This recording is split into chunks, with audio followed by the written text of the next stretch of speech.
Hello chess friends and welcome to your side of chess channel and welcome to a new and brutal tournament that started recently. Welcome to the Computer Blitz Chess Championship in 2022. So the tempo of this super event is 5+5, so the engines have 5 minutes on the clock plus 5 seconds increment, and so far, like usual, of course, the Stockfish engine is in the lead. On the second place we have, I think, a little bit of a surprise. It's the Dragon engine, and the Lila is only on the third place, and maybe it is a surprise, but when we watch now many of the super events, it's actually not a surprise, because recently the Dragon engine at least came into the final. So we have seen now super finals between Stockfish against the Dragon engine, so it's not a pure domination anymore by Lila C0. So it's now rivalry between Stockfish and the Dragon engine, which is, I think, good thing for chess, because we have now many developers that are trying to improve their engines, and of course the Lila C0 has proved itself as one of the best engines in the history. So let's check out now this one game from this super event. It's a gameplay by Stockfish against Koivisto, and here you witness really an early and brutal piece sacrifice by Stockfish, which is sort of a gambit line that I think you should be really familiar with if you maybe face the Tarrasch variation of the French defense. It's really brutal and wild line.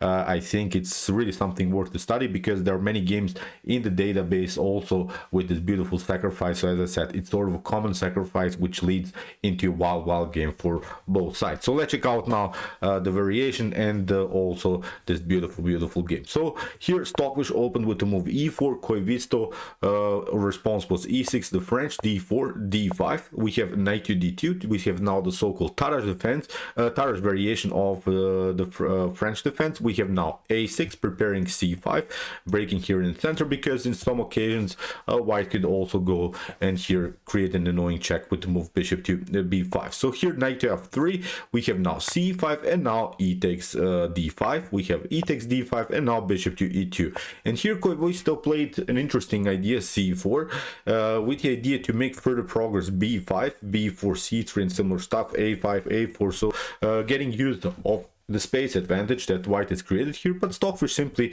immediately challenges this space advantage, which you should actually do when your opponent is, of course, occupying your side of the board.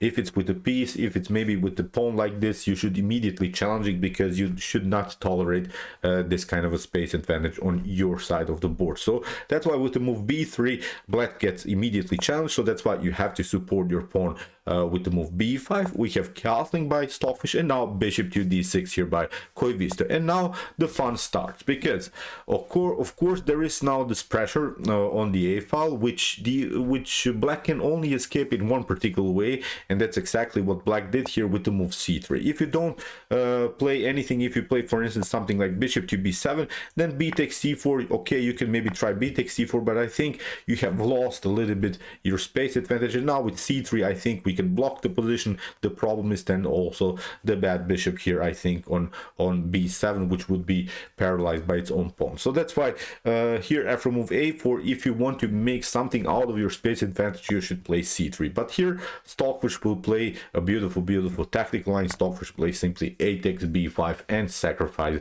the knight. Really wild stuff. Already we're now in move 10, and we have already a beautiful minor piece sacrifice. So here after a takes b5, Koivisto accepts the challenge. We have c takes d2, bishop to d2, and now after move knight to f6, if you, for instance, play something like a5 to pass through, because there is, of course, the tension on the a file, then c4 will happen, and then with c5, c6 is also very dangerous. So at least white will find a way, I think, to connect at least 2 pawns here on the 5th rank. So after move bishop to d2, we have knight to f6 by Koivisto, c4 anyway. We have now d takes c4, b takes c4, and now after castling, we have now a beautiful move here by Stockfish, c5. So I think it's a great compensation that Stockfish played here for this minor piece. We have now 3 connected pawns. Of course, we don't want to take here. That wouldn't be so good here from white's perspective. If you do that, then you can have only 2 connected pawns, which is not so good. So what we should do, we should pass through here and play b6, and then with these three connected pawns against the minor piece, I think white could have a comfortable game. So really wild stuff, as I said, in the early stage of the game. So bishop to e7, we have queen to c2, the bishop to e6, and now rook from f to c1. We're preparing now some ideas here from white's perspective, like c6, and also c7 could be very dangerous. So h6, bishop to f4, we have knight to h5, kicking with the bishop, bishop to e3, and now knight to f6. We have bishop to f4, and here almost they played 3 times repetition, but after move bishop to e3 and knight to f6, here Stockfish changed the line and played simply knight to e5, preparing also a very annoying move here, bishop to f3. So here in the continuation we have knight to d5, we have bishop to f3. If you take here knight takes e3, then f takes e3, and the problem is now your rook is hanging, and that's not good. You have only one square for the rook to a7, but now with b6 again the rook gets trapped. You have only one square maybe here to d7, but now knight to d7, and then simply marching again on here with this 3 pawns. So there are even 4 pawns now, which is even wilder. So 4 connected pawns in the center of the board for the minor piece. This is simply too much to handle here for black. So after move bishop to f3, so Koivisto tried to lock now this long diagonal, played simply knight to d7, challenging this outposted knight on e5. We have knight takes d7, queen to d7, and now finally b6, because now of course black has accomplished the rook connection, and now a takes b5 was the positional threat.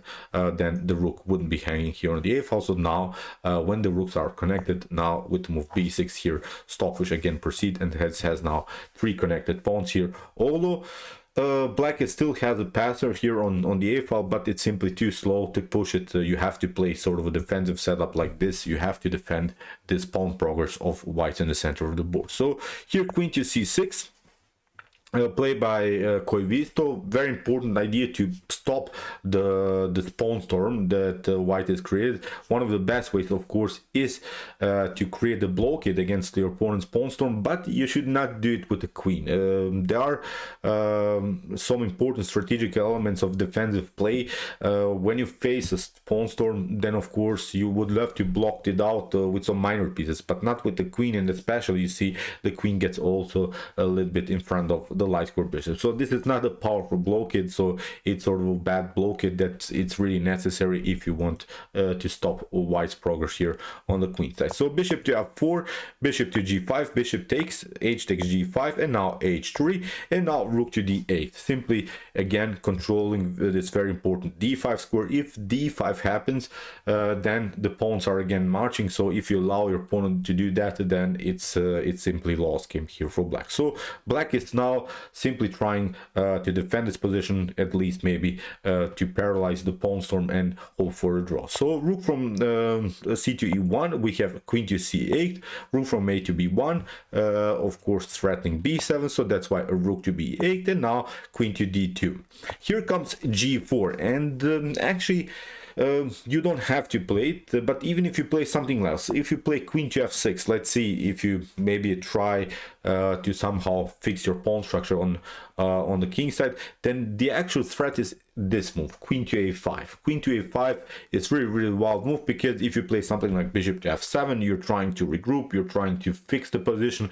Then actually b7 is a serious threat, because even if you try here's something like queen to c7, then queen takes a6, who grabs a pawn, and even if you try something like rook takes b7, rook takes b7, queen to b7, and the queen gets deflected from the rook, and here of course white is simply winning the game. So that's why this move queen to a5 is now the most important idea here of white, then to make further progress with the move b7. Really beautiful technique here by Stockfish. So g4, as we said, instead of this move f6, we have h takes g4. We have now queen to d7 by Koivisto, and now rook to e5. Stockfish is attacking further the d5. That's the most important thing we want here from white's perspective, somehow to push the pawn on d5. So far a good blockade here by black around the square. So knight to e7, we have queen to e1, we have a5, we have now d5. Finally Stockfish managed to pull this move off, because here of course if you take with the bishop to d5 is not a possibility. You lose simply the knight on the e file. So that's why you have to play knight to d5, but now rook to d1, creating further pressure around this square d5. So that's why black has to get out of the range, plays queen to c6, but now Stockfish grabs finally this pawn on a5. So rook to c8, rook to c1, we have g6 and now g5. Very, very important move to paralyze a little bit also the king side, because what you should not allow here your opponent is an f5 move, which could liberate him. Now f5 is not a possibility because g takes f6 comes with en passant, of course. So queen to d7 played by Koivisto. We have rook to d1 staying on this very, very important file. We have now queen to b7 by Koivisto, and now queen to b5. We have rook to c7 and now rook to d4. Stockfish stacks further the dark squares because Stockfish realized that with the move g6, here Stockfish realized that black has opened here the position in front of the king simply too much. The dark squares are a huge problem in black's position. So that's why you see Stockfish is trying to sneak in here with the rook to h4, queen to b2, and then delivered some kind of a checkmate here on h8. So rook from d to d8, we have queen to b2. Now comes this idea, we have queen to c6, and now bishop to d5. Finally Stockfish traded off more pieces. We have bishop to d5, and now comes this idea, because the serious threat is, let's see, maybe if you play something bad like rook to b8, then you get checkmated. You have this discover check, rook to e8, queen to e8, and then rook to h8 would be a checkmate. So that's why after move rook to h4, the only way to react correctly is the move f6, because f6 is of course here cutting off the connection between the queen and the square h8. So after move f6, we have rook to e7, we have bishop to f7, and now simply move here by Stockfish b7, making further progress, attacking also the rook on c8. So black has to react, rook to b8, and now queen to f6, which came as a surprise for me when I analyzed the game at home, because it seemed to me that you're giving up really your active queen. But actually what Stockfish has prepared here is actually sort of a checkmate pattern. I will explain you a couple more moves what's going on, because after move queen to f6, we have here rook to d1. Okay, you have one check, king to h2, and now after queen to f6, g takes f6. The problem is now that this rook is coming into the game, and you have to create for yourself some breathing spaces. The problem is also that c6, c7, and c8 is now the serious threat. So there are now many attacking opportunities here for white. In the continuation, we have now g5. So you see Koivisto tried to liberate himself. Even if you play something like rook to b1, as we said, we can simply push the pawn further with the move c6. So you cannot actually attack this position in an easy way. So c6, if that happens, then these two connected pawns on the stack 6th and 7th rank are simply too much to handle. So after g takes f6, we have g5, as we said by Koivisto, but now rook to g4, king to h7. Even if you play king to f8, then it's not even better, because the problem is this one, rook to g5, and you could get your rook maybe behind this pawn on c5, but now with rook to g7, actually you're getting into a checkmate pattern. As I said, here the problem is that this rook is supported, and you have to bring your bishop somewhere. For instance, you can bring it to d5, but now with rook to h7, we're threatening also checkmate on h8. You can maybe try rook to c4, but now after check, and now after rook to g7, this is simply a winning game here for white. So really nice setup here that Stockfish is preparing through the whole time. So even after rook to g4, we see king to h7 here. The Koivisto engine tried to escape at least with the king, but now of course rook to f7 comes with the check. We have king to g6, again a new check. Here rook to g5, we have rook to h5, rook to b1, and now again this idea at c6, we have rook to d7, rook to c1, we have c7 here, rook to c7, rook takes, and of course this is now completely winning.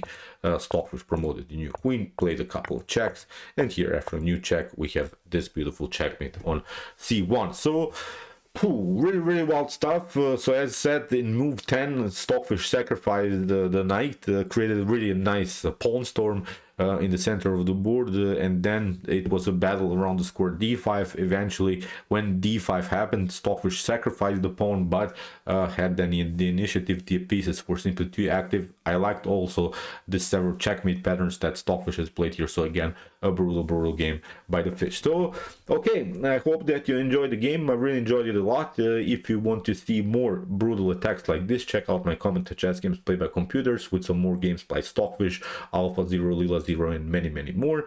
And if you like this content, don't forget to subscribe to my channel. See you soon with some more videos, and chess is the best, of course.